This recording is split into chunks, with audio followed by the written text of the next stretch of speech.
This is my best guess paper 3 for foundation, based on what's come up on paper 1 and paper 2 for Edexcel. But remember, as always, there are no guarantees. Nobody knows what's going to come up. This is just looking at common topics that we usually see that we haven't yet seen on paper 1 and 2.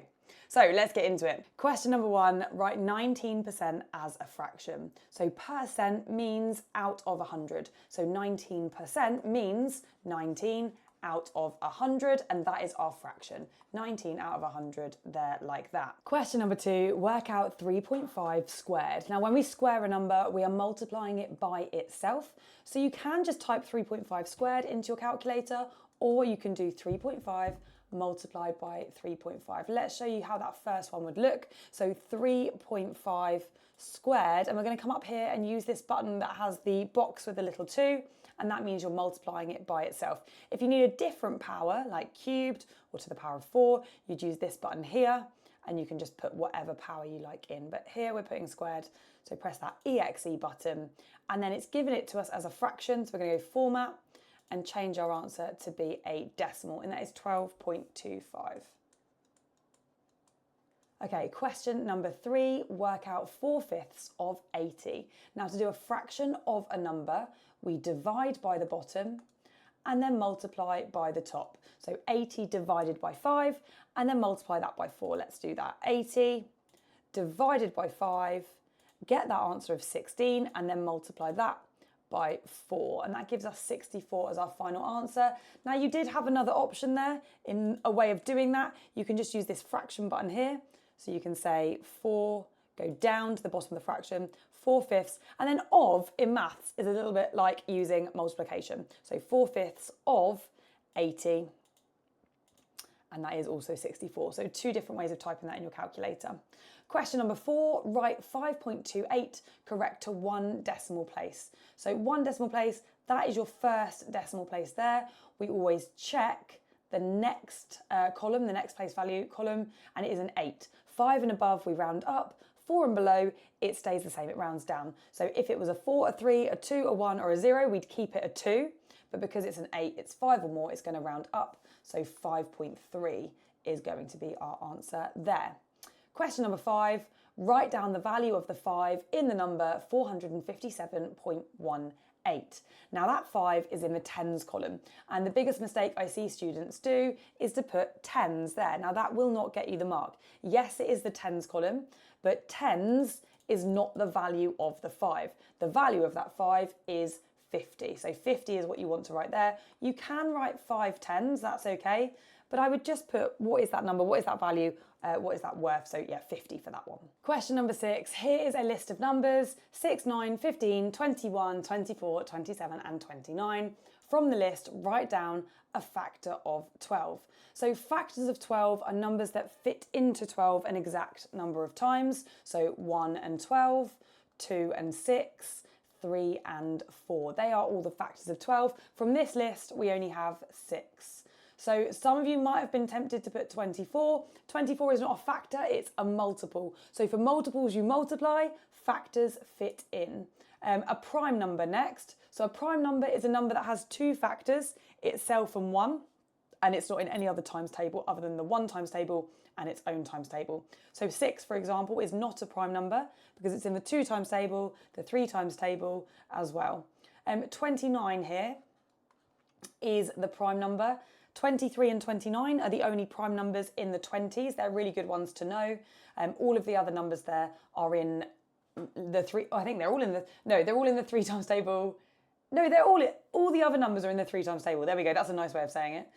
For part C, a cube number is, so 1 times 1 times 1 is 1, that's a cube number. 2 times 2 times 2 is 8, that's a cube number. 3 times 3 times 3, so 3 times 3 is 9, multiply that by 3 is 27. So 27 is a cube number, and that is the one from the list there. Question number 7. Jack and Harry are planning a trip to a festival. They will travel together by car, sharing all costs equally between the 2 of them. These are the costs for the trip. So the total cost of petrol is £70. Weekend tickets for the festival, £150 each for each person. Spending money is £85 each person. Jack paid a deposit of £80 for his festival ticket. He's decided to save the rest of the money that he needs over 4 months. How much does Jack need to save each month? So he needs to pay 150 for himself, 85 for himself, and then half of the petrol money. And half of 70 is 35, so that's the first cost. We've got 35. Now, with the ticket for the festival, he's already paid an £80 deposit. A deposit is an amount of money that you say, right, here you go, here is a little bit of money to secure that ticket, I'll pay you the rest down the line. So a deposit holds it, but it's a little bit of the money that you owe in total, and then you have to pay the rest at a later date. So we're going to take away the 80 because he's already paid that. So 150 take away 80 is 70. So he owes 35 for the petrol, still owes 70 for the ticket, and then he wants to save £85 spending money as well. Now, if we add all of that together, let's now use our calculator again. So we're doing 35, add 70, add 85.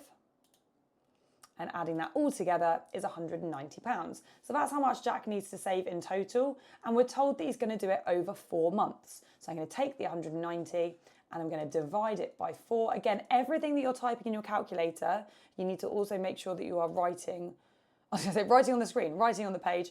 Again, that's come up as a fraction. When that happens, you want to press format, come down to decimal and click OK. There we go, 47.5, but this is money, so we want to make sure that it has 2 decimal places. So if it's 0.5, we're going to put 0.50, £47.50 is our answer for that one.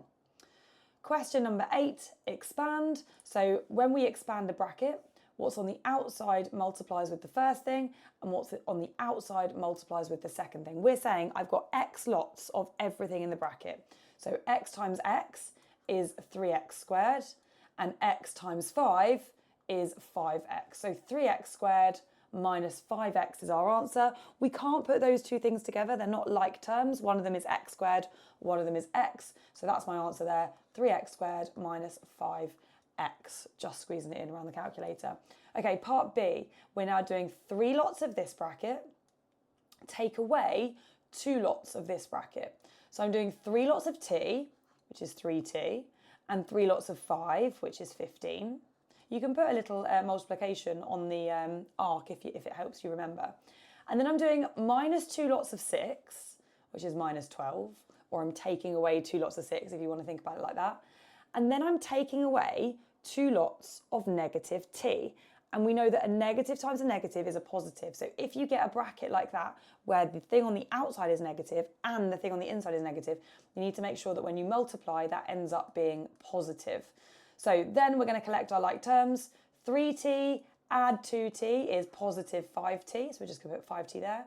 And then I've got 15 and I'm taking away 12, which is 3. And then a lot of the time students will say to me, but how do I know what symbol to put in the middle? And the important thing to remember here is this symbol in the middle belongs to the 3. Do you want a positive 3 or do you want a negative 3? And 15 take away 12 is positive 3. So we're going to put plus 3 there. 5t, add 3. Okay, for part C, factorise fully. And factorising means to put into brackets. So it's kind of the opposite of what we did in part A and what we did in each of the brackets in part B. Now to factorise, you need to say, I've got something on the outside that they've got in common.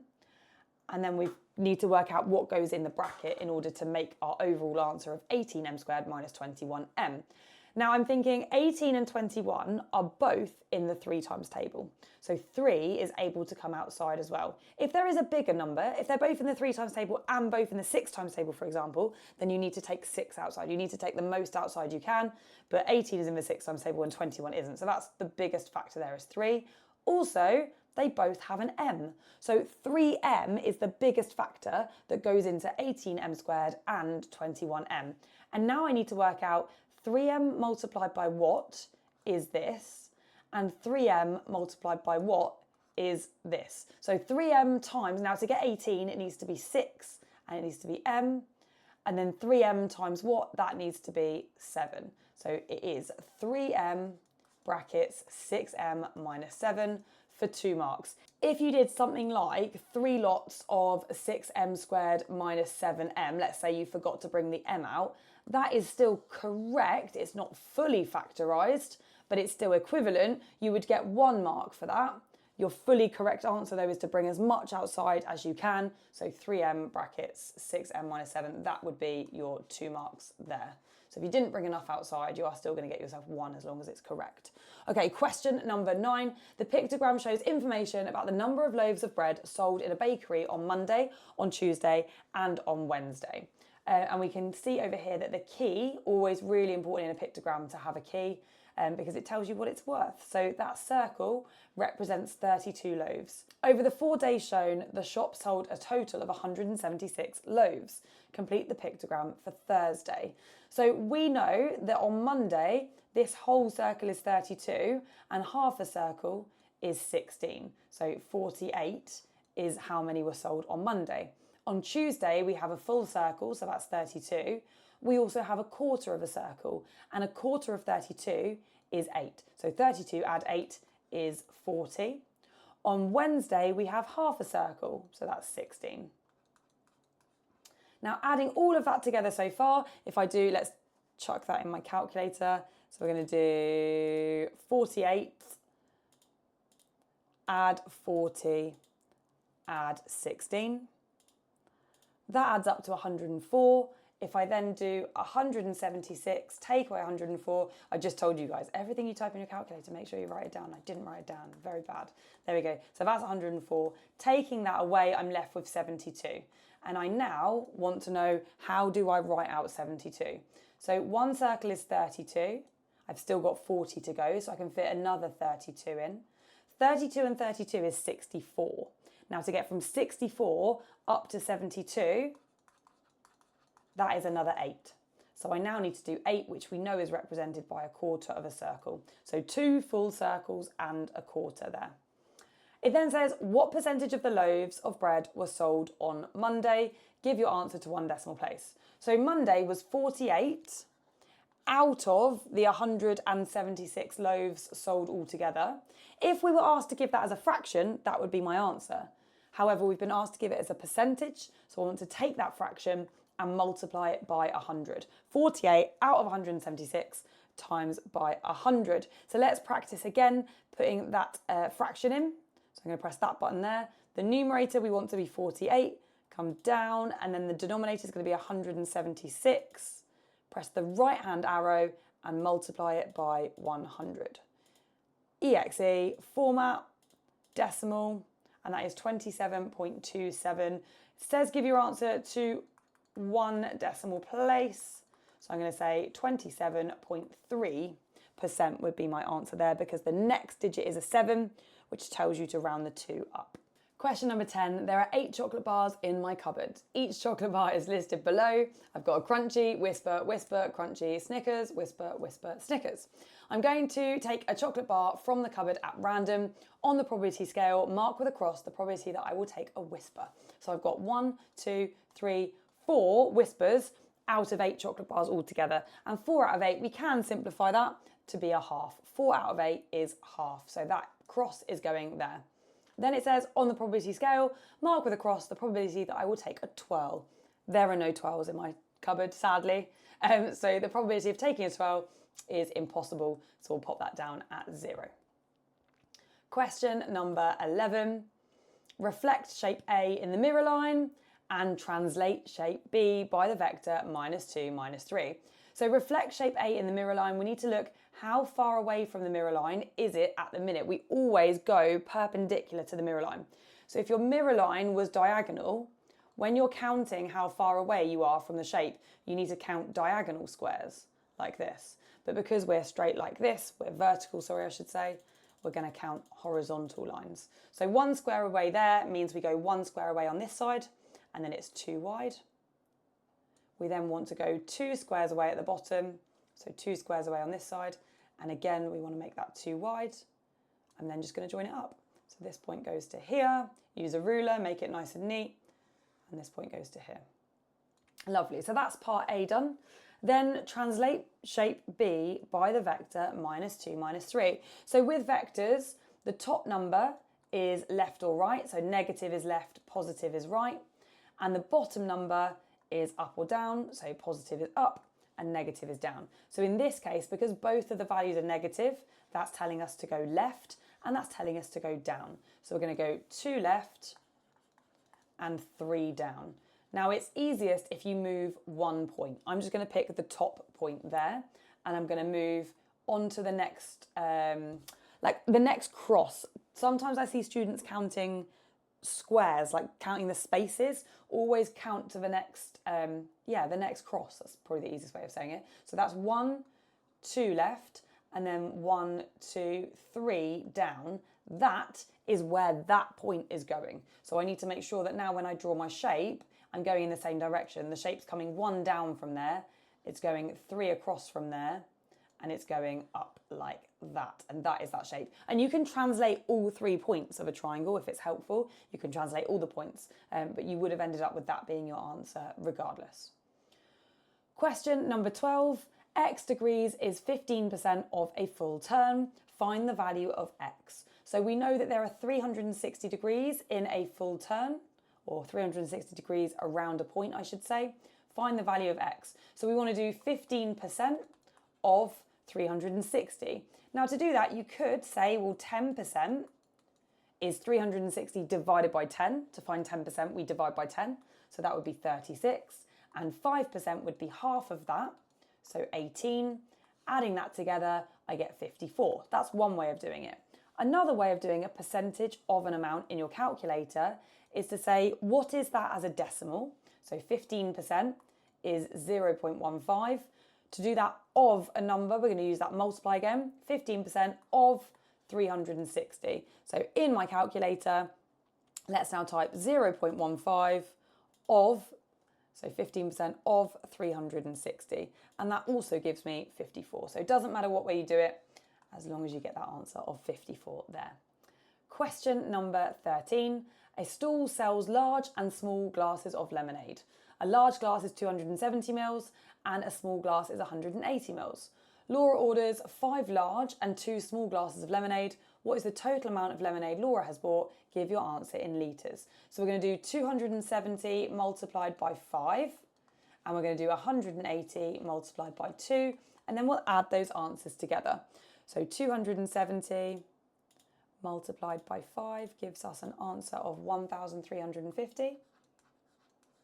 And 180 multiplied by 2 is 360. Let's now add that together. So 1,350 add 360 gives us a final answer here of 1,710 millilitres. I say final answer, it's not quite the final answer because we need to put it in litres. So to go from millilitres to litres, 1 litre is 1,000 millilitres. So I'm going to go from millilitres to litres, will be dividing by 1,000. So 1.71 litres. If you put 1.710, that's okay. For part B, write the ratio of the amount of lemonade in a large glass to the amount of lemonade in a small glass. Give your answer in the form n/1. So I've got 270 in a large glass. And to do a ratio, we're going to use that colon in the middle and then 180 on the right-hand side here. And it's asking me to make it so the ratio is something to 1. So I would like that right-hand side to be a 1. Now for that to happen, I need to divide the ratio by 180. If you divide one side by 180 to keep it equivalent, you also need to divide the other side by 180. So I am now going to type in my calculator 270 divided by 180, and that is 3/2. And if we get it as a decimal, 1.5. So 1.5 to 1 is my ratio there. Question number 14, work out 17.25, add 10.8, all divided by 12 minus 2.97. Give your answer as a decimal, write down all the figures on your calculator display. So let's clear this. The first thing I'm going to do is use that fraction button, and I'm going to make it look exactly how it is on the paper. So 17.25, add 10.8. Now I'm coming down to the denominator and I'm writing 12, take away 2.97. There we go. Now it does say give your answer as a decimal, so I'm going to change that to a decimal by using that format button, and that is 3.1063122292. There we go. It then says give your answer to part A corrected to significant figures. So my first significant figure is the 3. We're going to start counting values. The first digit that isn't a 0 is the most significant. And the next significant figure is the 1. And then after that, we've got a 0, which rounds down. So 3.1 is going to be my answer for part B to 2 significant figures. Question number 15. Triangle ABC and triangle DEF are similar. Work out the length of DE. For similar triangles, we're looking for a pair of corresponding sides, and here we can see that we have both 24 and 20. Let's do big divided by small in order to get that scale factor. So 24 divided by 20 gives us 1.2. Now, in order to go from the small to the big triangle, we're going to be multiplying by 1.2, and in order to go from the big triangle to the small triangle, we will be dividing by 1.2. We're then asked to work out the length of DE, which is this one over here. To do that, we're going to take 18.6 and make it 1.2 times bigger to get that corresponding length on the other side. So in my calculator, I am typing 18.6 multiplied by 1.2 because that is our scale factor. And that gives me an answer of 22.32 centimetres. Work out the length of AC. Now AC is this one down here, and so this time we're going from the big triangle to the smaller triangle. We're going to do 28.8 divided by 1.2. Typing that in my calculator, 28.8 divided by 1.2, because we're going from the big triangle to the small triangle now. That is 24 centimetres. And then it says, what is the size of angle DCE? Now, DCE is this angle that is made when you go from D down to C down to E. So this angle here. And we can see that we've got 49 in the other shape. And a lot of students, I think, would want to multiply by 1.2. Now, the angles have to stay the same. We don't increase the angles. If two shapes are similar, their angles are the same, and it's the sides that are enlarged. The angles stay the same. They're still going to add up to 180 degrees in a triangle, so that actually just stays 49 degrees. Okay, question number 16. ABCD is a quadrilateral, and ADE is a straight line. Work out the size of angle X, you must show all your working. So we're going to start by working out the missing angle inside the quadrilateral. We know that angles in a quadrilateral add up to 360 degrees. Angles in a triangle add up to 180, but angles in a quadrilateral add up to 360. Let's add up what we've got so far. 71, add 95, add 50. That's going to be 6, 16, 216 there. I'm then going to do 360, take away 216, more on the floor, borrow from next door. I could just be using my calculator, but I'm just going to go for it. And that is 144 degrees. So that's the missing angle there. Now, in order to get X, we can see that 144 and X are at the same point on a straight line. So they're going to add together to make 180. 180 take away 144 is going to be 36. So 36 degrees is my answer there. Question number 17. Here are the first 5 terms of an arithmetic sequence. 1, 6, 11, 16, 21. Find an expression in terms of n for the nth term of this sequence. So the nth term, we're going to use dino or dino, whichever way you want to say it. And it is the difference in front of an n and then 0th or 1 in front. Now, what does that actually look like? Okay, so what is the difference? If it is an arithmetic sequence, one that we are adding the same amount to each time or subtracting, we're going to take whatever the difference is. So let's just check. Yep, they are all going up in 5. So 5 is the difference. Put that in front of an n, so 5n. And then the 0th means this. If you are looking for the 0th term, this is your first term, this is your second term, this is your third term. The 0th term is the number that goes here. What would that number be? Well, actually, if we went back by 5, we'd get to -4. And that number will always match on the end there. But also we can see this is the 5 times table, which is why we write 5n. The 5 times table, take away 4. 5 times table, but 4 smaller. The 5 times table starts on a 5. This is starting on a 1. So the 5 times table, but 4 smaller, we would write as 5n minus 4. It then says find the 15th term in the sequence. So to get any number in the sequence, we can now use our rule. We just need to change n to be whatever position number we are looking for. So 5n take away 4, I'm going to do 5 lots of 15, take away 4. 5 lots of 15, n is now 15 because we're looking for the 15th term, the 15th number in the sequence. 5 lots of 15 is 75, take away 4 gives me an answer of 71 as my answer here. Question number 18. The frequency table gives information about the length of 45 small sharks.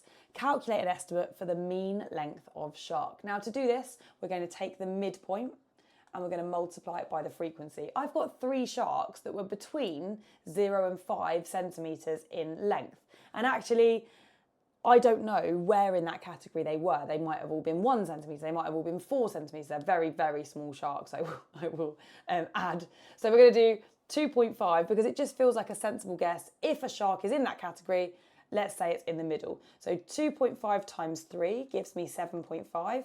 I'm now going to say that all the sharks in the second category are 7.5. So 7.5 times 9, this one's going to be 12.5, this one's going to be 17.5, and this one's going to be 22.5. And we just multiply across, and then we're going to add all of those together. So let's times them all across first. 7.5 multiplied by 9 as the frequency gives me 67.5.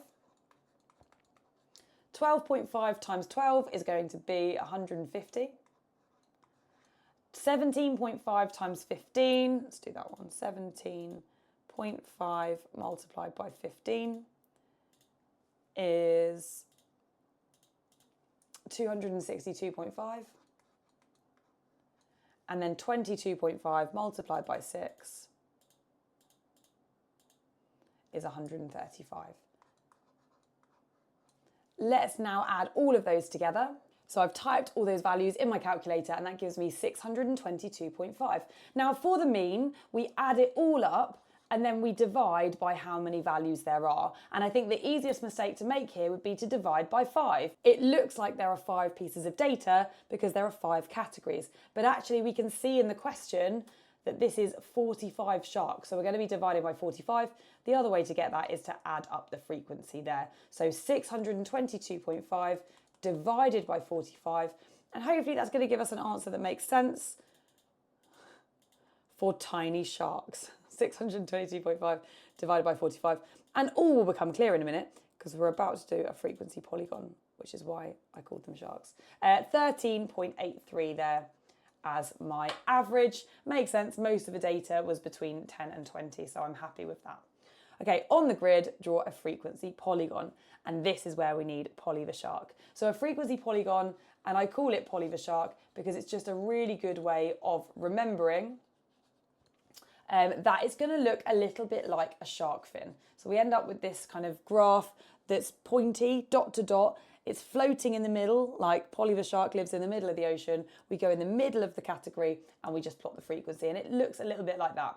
So the first data point, we can look in our table and we're going to use the midpoint of 2.5 and we're going to go up to 3. So let's plot that on the graph.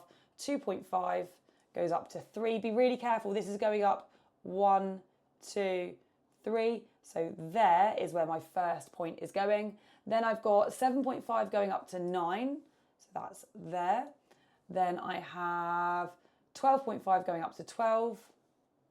12.5 going up to 12, which is there. 17.5 going up to 15. And then 22.5 going up to 6. Joining those up with a nice straight line between each. Dot to dot for this one. Polly the shark makes that nice pointy shark fin, which helps you remember that that is what your frequency polygon should look like. No bars here. Don't be drawing a bar chart. We're just going to dot to dot between the points. Don't join it up to the origin. Polly does not want to be joined up to the beach, and don't chop off her body by connecting the first and last points. That is it. She's a free beast and she floats about in the middle of the ocean. I know it's silly, but it's just, yeah, a way of remembering it, I think. Okay, question number 19. Laura runs for 25 minutes at an average speed of 12 kilometres an hour. Tammy runs for 40 minutes. At what speed would Tammy need to run to complete the exact same distance as Laura? So I'm going to start by drawing my speed, distance, time triangle. Speed, distance, time. And we'd like to know first how far Laura has run. That's going to be the first thing we want to work out, the distance. So covering up that D, we'll do the multiplication that is left behind. What's left behind is next to each other, so it's S multiplied by T. So the speed, which is 12, multiplied by the time. Now here, our time is in minutes, but the speed is in kilometres per hour. So what I want to do is actually change this to be into hours. And to do that, I'm going to write it as 25 out of 60. That is now a fraction of an hour. So 12 times 25 over 60 is going to put that distance in kilometres for me. And that is 5. When we type it in our calculator, we get 5 there. Okay, so 5 kilometres is how far Laura runs. Now, Tammy is running for 40 minutes and we want her to cover the exact same distance. So we also want her to run 5 kilometres, but she's doing it in 40 minutes. So now, this time, we're covering up the speed. And what we're left with then is distance divided by time. So for Tammy, we're doing the distance, 5, divided by the time. Now again, I'd rather that time was in hours. And we've got 40 minutes, so I'm going to write it as 40 out of 60. And 5 divided by 40 over 60 is 7.5. So 7.5 kilometres per hour is the speed that Tammy would need to run at in order to match Laura's distance. Question number 3, and we have a universal set. So this funny squiggly E, that means your universal set. I like to think of it as my universe. It's everything we know about in the world right now. That is your universe. And all of those numbers, 1 to 16, we can see that that funny squiggly E is there as well. And that means that all those numbers need to go somewhere inside that rectangle. So let's start by thinking about what numbers are in A. We've got them listed there. And also what numbers are in B. So square numbers, 1 times 1 is 1, 2 times 2 is 4, 3 times 3 is 9, and 4 times 4 is 16. So those 4 numbers need to be within the B circle, and 1, 3, 7, 9, 15 need to be within our A circle. First, we're going to check the intersection, any values that are in both A and B, and we can see that both 1 and 9 are within set A and also within set B. I'm left with 4 and 16 out here, and I'm left with 3, 7, and 15 out here. Now, a lot of students stop at that point, and we need to make sure that our universe is complete. So any numbers that we haven't yet put inside the rectangle now need to go on the outside. So I've got 1, I need 2, I've got 3, I've got 4, 5 would go there, 6 would go there, 7 we've got, 8 would go there, 9 we've got, and then 10, 11, 12, 13, and 14. So all those numbers are going on the outside, and we now have all 16 numbers somewhere inside that rectangle. So we've completed the Venn diagram. A number is chosen at random from the universal set. Find the probability that the number is in the set A union B. A union B. So for A union B, I'm looking, let me draw my 2 little pictures for you. If you have the union, I want you to think of it like a bucket. It's going to scoop all of the numbers from A or B into it. So any numbers from A or B can be scooped into it. So in this case, I'm looking for numbers inside both of them. So I've got the, let me highlight it, 3, the 7, the 15, the 1, the 9, the 4, and the 16. The probability of me picking one of those numbers is 1, 2, 3, 4, 5, 6, 7 out of the 16 numbers that there are altogether. If you'd been asked for this one, the intersection, that's the bit that is crossing over, that is overlapping there. The probability of selecting one of those numbers would be 2 out of 16 because there are 2 numbers in the intersection. You don't need to simplify your answer, that would be all good. Well, we can't simplify for 7 over 16 anyway, but if it was 2 over 16, you wouldn't need to simplify your answer with probability. Question number 4. Manon invests £3,000 in a savings account for 5 years. The savings account pays compound interest at a rate of 2.4% per annum. Calculate the total amount of interest Manon will have after 5 years. Now, 2.4% per annum is another way of saying per year, but the wording of that sometimes throws you all off, so I thought I'd include that one. Right, we're going to start with £3,000 and we're going to multiply it by, now you want 100% of the money and an extra 2.4%. And when we want that, that means in total we want 102.4%. But if I multiply 3,000 by 102.4, this is going to be massive. So what I want to do is change that to a decimal multiplier. And to do that, we're going to divide by 100 to go from percentage to decimal. So 1.024. 3,000 times 1.024, and then we raise that to the power of the number of years. So 3,000 times 1.024 to the power of 5 gives me £3,377, and then it's 0.6997. And with money, what we want to do is make sure we round it to 2 decimal places. However, this 9 rounds up, so it's going to become 70. So this is £3,377 and 70 pence. However, this question did not say how much money does she have in the bank. It says calculate the total amount of interest. So for our final answer here, for full marks, we did need to then take the 3,000 away. And that leaves us with £377 and 70 pence there. Question number 5. Austin is planning a holiday to Thailand for 10 nights. The flights will cost £685 for a return journey. The hotel costs 900 Thai baht per night. The exchange rate is £1 is 40.92 Thai baht. Calculate the total cost of the flight and the hotel. Give your answer in pounds. So we already have the return journey in pounds. What we want to now work out is the cost of the hotel. Now the hotel costs 900 per night, 900 TB per night. And we know that Austin is staying for 10 nights. So we're going to multiply that by 10, which is 9,000 Thai baht. Now, to get that into pounds, we need to look at the exchange rate. And we know that £1 is equal to 40.92 TB. If we were going from pounds to Thai baht, we would multiply by 40.92.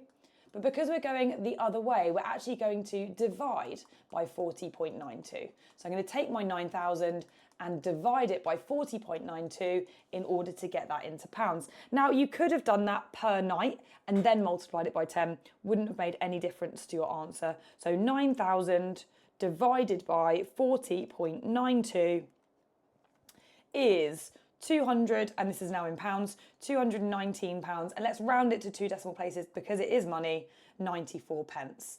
Let's now add on the flights, so £685 for the flights, and that gives me a final answer of £904 and 94 pence going on the answer line there. It's a nice number. Question number 23. A number H is written correct to 1 decimal place. The result is 4.2. Complete the error interval for X. So if we're rounding correct to 1 decimal place, they've rounded to the nearest 0.1. Now, whatever you've rounded to, you are going to half that amount.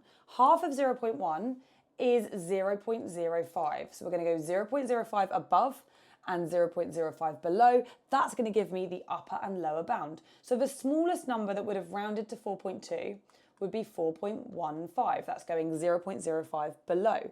We now need to go the same amount above, which is 4.25. And you might be thinking, well, hang on, 4.25 would round up to 4.3. And you're right. And that's why at this top end here, we don't do equal to, we just do less than. So that is just less than 4.25 because we can go so infinitely close. We could go 4.249 recurring. We can go so close to it that we just say that's the upper bound and we just can't equal it.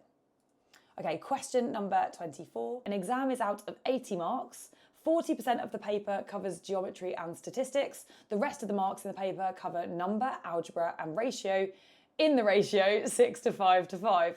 How many marks were allocated to number? So let's start by doing 40% of 80. and that is 32. So we know 32 marks are going to geometry and statistics, and the rest of the marks, 48, because I'm doing 80, take away 32 to get 48. The rest of the marks, 48, need to be shared in this ratio. So 6 to 5 to 5, and we could draw them out. 1, 2, 3, 4, 5, 6 to 1, 2, 3, 4, 5 to 1, 2, 3, 4, 5. And this is number, this is algebra, and this is ratio. I need to take my 48 marks and share them equally over all 16 piles. 48 divided by 16 is 3.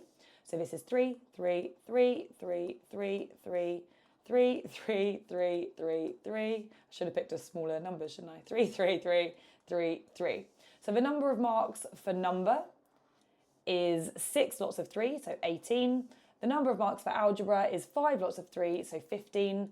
And then for ratio, also 15. So 18 marks was our answer there. That was the number of marks allocated to number. Question number 8. It takes 3 builders 12 days to build a wall.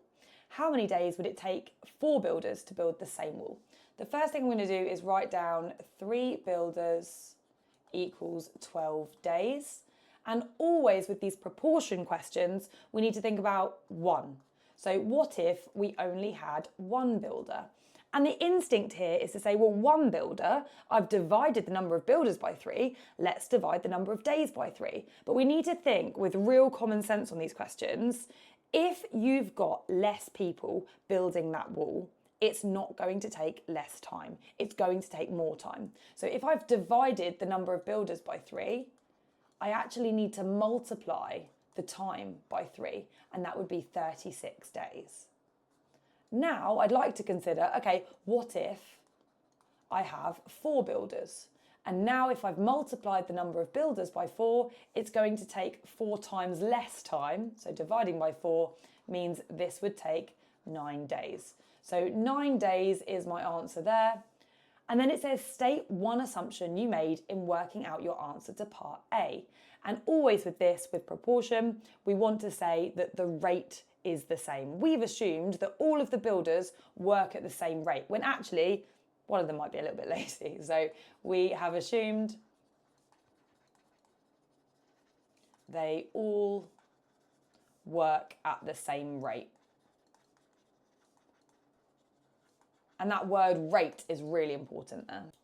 And last but not least, question number 26. So make t the subject of h equals 3t minus 5. Let's put our dotted line where the equals is. And remember that what we do to one side, we're going to do to the other. So I'm going to start by adding 5 to both sides. At the minute, h is the subject of the formula. We want t to be the subject of the formula. And t is being multiplied by 3.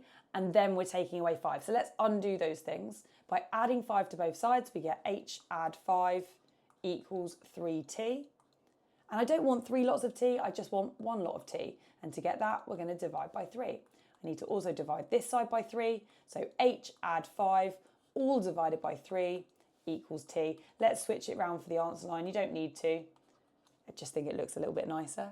And for part B, y equals 4x squared minus 12. So work out the value of y when x is minus 2. So we need to do y equals 4 lots of minus 2 squared, take away 12. Now, when we square a negative number, in our calculators, it goes a little bit wrong. So if I do minus 2 and I square it like this, my calculator will tell me that that's minus 4, because what your calculator is doing is it's squaring it first and then it's making it negative. So you need to be really careful with your calculator that if you do square a negative number, you're saying I want minus 2 and that's what I want to square, and then it will correctly tell you that that is 4. And that is the bit that we're going to do first here. So sometimes students say to me, do I do this bit first or do I do the squaring first? And always with bid maths, we do our indices before we do our multiplication. So that's going to be minus 2 squared, which we can see as 4. We're then doing 4 lots of 4. So that becomes 4. 4 lots of 4, which is 16. That's the bit we do first. Then take away 12, which gives me an overall answer of 4 for that one. Last but not least, simplify m to the power of 4 to the power of 3. And a power of a power, we are multiplying those powers together, which is m to the power of 12. There we go. I hope you found that helpful. Well done on another hour or so of revision. Great work. All the best for Wednesday's exam. I hope it goes well for you all, and I hope you found it helpful. Thank you so much for all the lovely comments that you guys have left on my videos. I am so pleased to have been able to help you all, and thank you so much for being here and supporting what I do.